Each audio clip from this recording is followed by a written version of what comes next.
नमस्कार दोस्तों। पाकिस्तान की बर्बादी का नया किस्सा फिर से सामने आ गया है। जी हां, इस बार मामला क्रिकेट का नहीं बल्कि किरकुट का है। कल भारत पाकिस्तान मैच में पाकिस्तानी बल्लेबाज साहिबजादा फरहान ने 50 रन पूरे करने के बाद बल्ले को बंदूक बनाकर फायरिंग का इशारा कर दिया और बस फिर क्या था, सोशल मीडिया पर तूफान मच गया। किसी ने इसे आतंकवाद से जोड़ा तो किसी ने कहा कि यह क्रिकेट नहीं, सीधा सीधा दहशतगर्दी का सेलिब्रेशन है। अब पाकिस्तान मीडिया इस हरकत को बचाने की कोशिश में और भी बुरी तरह फंस चुका है। तो दोस्तों, आज के इस वीडियो में हम रिएक्ट करेंगे पाकिस्तानी मीडिया के इन्हीं बेतुके और मजेदार बयानों पर और देखेंगे कि मैदान में रन बनाने की बजाय कैसे पाकिस्तान इंटरनेशनल लेवल पर बेइज्जती बटोर रहा है। 24 घंटे होने वाले हैं, इंडिया ने पाकिस्तान को हराया हुआ है, लेकिन एक रात के बाद दूसरी रात आ गई है। पाकिस्तान में अभिषेक शर्मा की वो पोस्ट, जिस पोस्ट के जरिए मॉक किया गया पाकिस्तानी लोगों को, फैंस को, क्रिकेटर्स को, अभिषेक शर्मा ने, पाकिस्तानी जल के मार चुके हुए हैं। पाकिस्तान क्रिकेट टीम मैनेजमेंट ने आईसीसी अंपायर्स मैनेजर को और मैच रेफरी को फखर जमान के कैच के ऊपर शिकायत की है और आज सुबह पाकिस्तान टीम मैनेजमेंट की तरफ से आईसीसी को यह ईमेल की गई है। वैसे भाई देखो, फखर आउट नहीं था। अगर डिवीजन हो गया, अगर बोर्ड में डिवीजन आ गया तो फिर इसका मतलब बेनिफिट आउट जाना चाहिए था उसको। लेकिन मजाल है, कुछ मिड विकेट को कैमरा लगा के दिखाते हैं, डिसीजन दिया अंपायर ने जो है भी वो पूरा स्टंप दिखाते हैं। इधर से मुझे एंगल नहीं मिल रहा। क्यों नहीं मिल रहा एंगल? 26 कैमरे लगे हैं, एंगल नहीं मिल रहा। वाह जी। मैं ये समझता हूं कि बहुत ज्यादती हुई, गलत हुआ। फखर जमान का जो आउट दिया गया वो बहुत गलत दिया गया। ठीक है, पाकिस्तानी छिछोरे अब ये रो रहे आउट नहीं था। फखर जमान भी ऐसे दिख रहा है, मैं तो आउट नहीं था, वो क्लीन फिंगर्स अंडरनीथ थी, उसके ग्लव में गई है। जितना मर्जी रोते रहो, पूरी रात रोते रहो। एज निकलवाया, तुम्हारे अब्बू ने एज निकलवाया ना, 3 चौके मार के एज निकलवा दिया ना, उसका एज लगा, प्रॉपर एज। और रूल जाके पढ़ लो, fingers were underneath the ball and it was a clean catch. तमीजियां करते हैं, गालियां देते हैं, ऐसे बहुत सारे इल्जाम ये अफगानिस्तान के क्रिकेट फैंस के ऊपर लगाते हैं, लेकिन आज ये सब कुछ आप लोगों के सामने है कि जब इंडिया से पहला मैच हारे, उसके बाद जब दूसरा मैच हारने पे आए, आपने इनके क्रिकेट प्लेयर्स को भी देखे कि क्या क्या इशारे कर रहे थे। आपने इनके एक्स क्रिकेटर्स को भी देखा जो ऑफिशियल टीवी चैनल पर बैठकर हाथ के गंदे गंदे इशारे कर रहे थे। आपने इनके क्रिकेट जर्नलिस्ट को भी देखा कि वो किस तरीके से गालियां निकाल रहे हैं। आपने पाकिस्तान के फॉरेन मिनिस्टर को भी देखा जो पोस्ट करके ट्विटर पे ट्वीट करके किस तरीके से गंदा जुबान इंडिया के लिए यूज कर रहे हैं। पिछले कई दिनों से वो अफगानिस्तान के लिए भी यूज कर रहे हैं। लेकिन इसी तरह आपने पूरे कंप्लीटली पाकिस्तान को देखा कि मैच हारने के बाद ये लोग किस तरीके से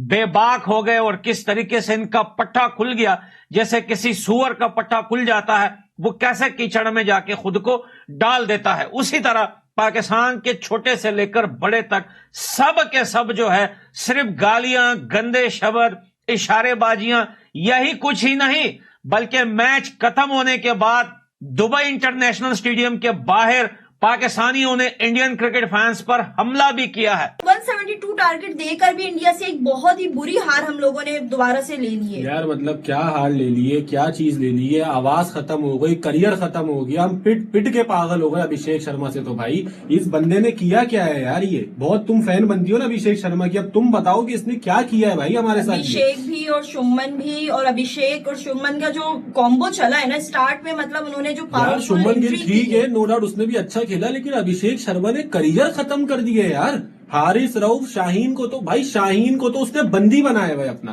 कि तू आएगा तुझे तो पहली बॉल पे मारूंगा। अच्छा, उसने फर्स्ट ओवर में पहले मारा था 6 और इस वाले मैच में फर्स्ट बॉल भी मार दिया। आप देखो कि यहाँ पे अगर शुरू से मैच की बात की जाए तो भाई 172 पाकिस्तान ने किया। अच्छा, उस वक्त इंडियंस भी बोल रहे थे कि भाई अच्छा टारगेट है, आप लोगों ने अच्छा खेला, मजा आएगा चेज में। लेकिन अबे ये 8 ओवर में, मेरा ख्याल 8 से 9 ओवर में इंडिया ने 100 कर लिए थे।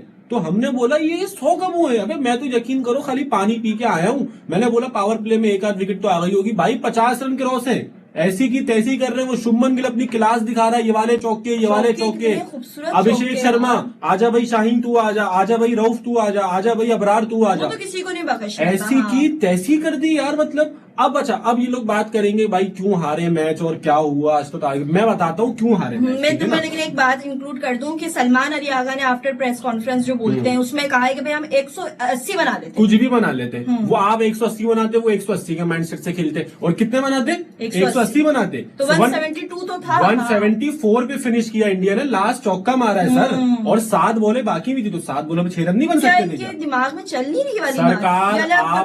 आप लोगों ने गलती दौरान बाउंड्री लाइन से खड़े पाकिस्तानी बॉलर हारिस रऊफ को जब इंडियंस ने हुटी की तो हारिस रऊफ ने जवाब देते हुए हाथ से 6 का इशारा किया और राफ तेल भी गिराए, जिस पर पाकिस्तान के डिफेंस मिनिस्टर ख्वाजा आसिफ ने हारिस रऊफ को अप्रिशिएट करते हुए कहा कि काम चुक के रख, मैच में हार जीत तो होती रहती है लेकिन इंडिया को 6 थर्ड अंपायर ने भी देखा, तुम लोग सारी जिंदगी रोते रहो बिकॉज तुम रोने के लिए रोंदू पैदा हुए। खेलना आता है। सबसे बड़े फिक्सर, सबसे बड़े चीटर हमें बताएंगे। जिस तरह फखर ने स्टार्ट किया था, it was a very good start from Fakhar as well. And by the way third umpire जो है वो रुचिरा ही थे, ये वही अंपायर हैं जो पहले फील्ड अंपायर थे पाकिस्तान और इंडिया के मैच में, वो अब थर्ड अंपायर जो है वसीम अकरम, उन्होंने आईपीएल में भी तो अंपायरिंग करनी है। मैं खुलेआम बोलता हूं, फखर जमान नॉट आउट था, चीटिंग हुई है, हाँ हुई है, उखाड़ तेरे को जो उखाड़ना है भिखारी उखाड़। यार तुम उन लोगों को समझा रहे हो जो हर दूसरे दिन अपना तीसरा बाप बदलते हैं, मत समझाया करो प्रो, सफाई मत दिया करो इनको। अगर ये कहें कि ऐसा ऐसा हाँ हुआ है, उखाड़ तेरे को जो उखाड़ना है, मैं कह रहा हूं नॉट आउट था, लेकिन फिर भी आउट दिया अंपायर ने। यहां पर गेंद पहले ही बाउंस होके, और संजू सैमसन के जो ग्लव्स का जो कपड़ा था उससे पहले ही वो गेंद बाउंस हो जाती है। लेकिन आपको मालूम है कि इंडिया कैसे नॉर्मल तरीके से मैच जीत सकता है। साउथ अफ्रीका के खिलाफ बारबाडोस के अंदर जो फाइनल हुआ था, सूर्या कुमार यादव का पाउंड टच हुआ था डेविड मिलर का जो कैच था, तब भी हार्दिक पांड्या बॉलर थे, और अंपायर ने फटाफट की एक आधा एंगल देख के तो उनको आउट दे दिया, और यहां पर भी यही किया गया है। देखिए ये टैक्टिस होती है प्लेयर की, ठीक है, कुछ बोलेंगे कि यार आउट था, कुछ बोलेंगे आउट नहीं था, ये प्लेयर्स की टैक्टिस होती है। यह शर्म नहीं आती, इंडियन क्रिकेट टीम ने रिकॉर्ड पे रिकॉर्ड बना और आपकी एक ही टीम को दो अलग अलग दिनों के ऊपर यहां पर आपको हराया है एक ही टूर्नामेंट के अंदर। आपकी उनको हराने की औकात नहीं है, तो यार यकीन करो इतनी गलत फेंकोगे। 21 वाला मैच चाहिए। जब इस तरह की बातें करोगे और वो मैच आपको नहीं मिलेगा तो मैं जानता हूं आपका दर्द क्या होगा, आपके पिछवाड़े में खुजली होगी, आपको दर्द होगा, आपसे ये चीज बर्दाश्त नहीं हो रही कि आखिर इंडिया इतनी बढ़िया टीम कैसे है। भाई बर्दाश्त मेरे से भी नहीं हो रही, लेकिन क्या करूं, वो है तो है, बर्दाश्त हो। अगर उनका कोई भी प्लेयर इस तरह की हरकत करे, आपने बॉल से जवाब देना या बल्ले से जवाब देना। ये बिल्कुल अब उनके प्लेयर ने, सूर्या कुमार यादव ने बोला हम अपनी आर्मी के साथ ये डेडिकेट करते हैं ये मैच, तो हमारी सारी कौम पे आग लग गई। चाहे हमारे सीनियर प्लेयर्स थे, चाहे हमारे सहाफी थे, चाहे हमारे बड़े यूट्यूबर्स थे, सबने बोला कि ये गलत है। अब कल को राफेल ऐसे इशारे कर रहा है उधर, उनकी हालत कैसे किया अभिषेक शर्मा और शुभमन गिल ने। अब आपने जिस भी मैदान में अगर आपने दौड़ना है, गधे की रेस में गधा आना चाहिए। अब आप खिलाड़ी बन के उधर गए या जंग करने गए, अगर आपको जंग करने का शौक है तो आर्मी की वर्दी पहन लो, पाकिस्तान के बॉर्डर में जाओ, बलूचिस्तान में जाओ, वजीरिस्तान में जाओ, उधर खड़े हो जाओ, हमारी हिफाजत करो। जो बलूचिस्तान में जो दहशतगर्द आए हैं राव के, उनके पास जाओ और उनको गिराओ, हम मानेंगे। हमने कल रात को कसम से, अभी भी मेरा गला दर्द कर रहा है, हम जब बैटिंग कर रहे थे हमने सोचा पाकिस्तान जीत जाएगा। ऐसे दुर्घटना है, कभी पाकिस्तान की टीम का ऐसा हालत नहीं था। ये खामखा खुद को वायरल करने के लिए और लोगों की नजरों में आने के लिए इस तरह की नीच हरकत करते हैं, ये बिल्कुल घटिया हरकत है। हारिस रऊफ बिल्कुल घटिया हरकत करते हैं। आप ये देखें ना, ऑलरेडी इंडिया हमें ये बात करता है कि पाकिस्तान जो है वो एक दहशतगर्द मुल्क है। हम बात करते हैं सूर्या कुमार यादव की, जिन्होंने पहला मैच जीतकर अपनी जो विक्ट्री थी वो पहलगाम के विक्टिम को डेडिकेट कर दी। हमने बड़ा शोर मचाया, हमने बड़ा बवेला मचाया कि भाई हमें दहशतगर्द मुल्क कहा गया। उनके कप्तान ने कहा कि हम ऐसी टीम के साथ हाथ नहीं मिलाएंगे। अब आप क्या कर रहे हैं? आपको पता है कि सोशल मीडिया पे हमारे प्लेयर्स को कितना तनकीद किया जा रहा है। इंडियन मीडिया क्या कह रहा है कि भाई इनका ताल्लुक दहशतगर्द मुल्क से है, ये बल्ले को बंदूक नहीं बनाएंगे तो और क्या करेंगे। नहीं, वो तो सूर्या कुमार यादव ने कि आप जीत के किसी के बेऊपर नाम कर सकते हो, हम हार के कर सकते हो, आप उनको कैसे कह सकते हैं? तुम हार के अपने इशारे कर रहे हो कि फिलहाल, और हमें पता भी नहीं कि राफेल गिरे हैं कि नहीं गिरे।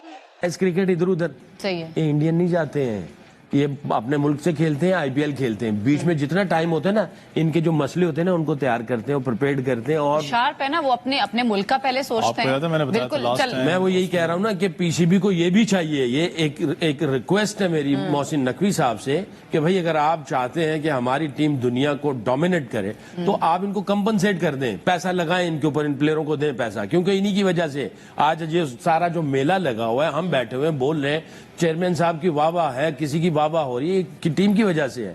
इनको कहेंगे जी आप कहीं ना खेलने के लिए जाएं, हम आपको कंपनसेट करेंगे, हम आपको पैसा भी देंगे, ठीक, सबर करें 2-3 साल के लिए। सूर्या कुमार यादव की वो प्रेस कॉन्फ्रेंस जिसमें सूर्या कुमार यादव ने पाकिस्तान की एक बार फिर इंसल्ट कर दी है, उसके बाद पाकिस्तानी बड़े गुस्से में है कि आप पीसीबी फिर कोई रंडी रोना लेके चला जाएगा आईसीसी के पास, एक्शन लो, ये करो, फलाना करो, ढिमकाना करो।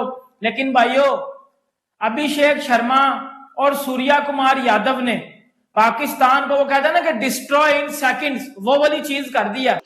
हम हार के कर सकते हैं, आप उनको कैसे कह सकते हैं? तुम हार के अपने इशारे कर रहे हो कि फिलहाल, और हमें पता भी नहीं कि राफेल गिरे हैं कि नहीं गिरे। बड़े रिएक्शंस आ रहे हैं, बड़ी चीजें आ रही हैं, इसने ऐसा क्यों किया, इसने वैसा क्यों किया, तो उससे शुरू कर लें आज। पहले आज कामी से शुरू करो यार, आज कामी से शुरू करते हैं। आज कामरान ये बताएं, ये बड़ी बातें चल रही है कि ये एक्शन नहीं करने चाहिए थे वो जो जहाज वाले हारिस रऊफ को, और क्राउड को ये नहीं दिखाना चाहिए था 6-0। आपकी क्या टेक है इस पे? यार नजीब, मैं जब ये एशिया कप शुरू हुआ ना 14 तारीख से, उससे पहले जो मैच हुए बड़े स्मूथली हुए हैं। 14 तारीख के बाद फिर मैचेस आपको पता कैसे होना शुरू हो गए हैं। वहां पे मेरे ख्याल से लाइन क्रॉस हुई है, जिसकी वजह से फिर रिएक्शन आना शुरू हो गया। फिर क्राउड जैसे आवाजें लगा रहा था, तो जाहिर बात है कोई भी हो, अभी मैं देख रहा था तिलक वर्मा के साथ भी ऐसा कुछ क्राउड में लोग कर रहे थे, वो भी रिएक्शन दे रहा था। अब मेरे ख्याल से लाइन क्रॉस हो गई है, तो अब रुकना बड़ा मुश्किल है जब तक कोई कठिन किस्म के। तो दोस्तों, कैसी लगी ये वीडियो? आशा करता हूं कि ये आपको पसंद आई होगी। तो इसी बात पर एक लाइक और प्यारा सा कमेंट कर दीजिए, और अगर आप नए हैं तो सब्सक्राइब करके जाइए, क्योंकि आपका भाई ऐसे ही वीडियो लाता रहता है।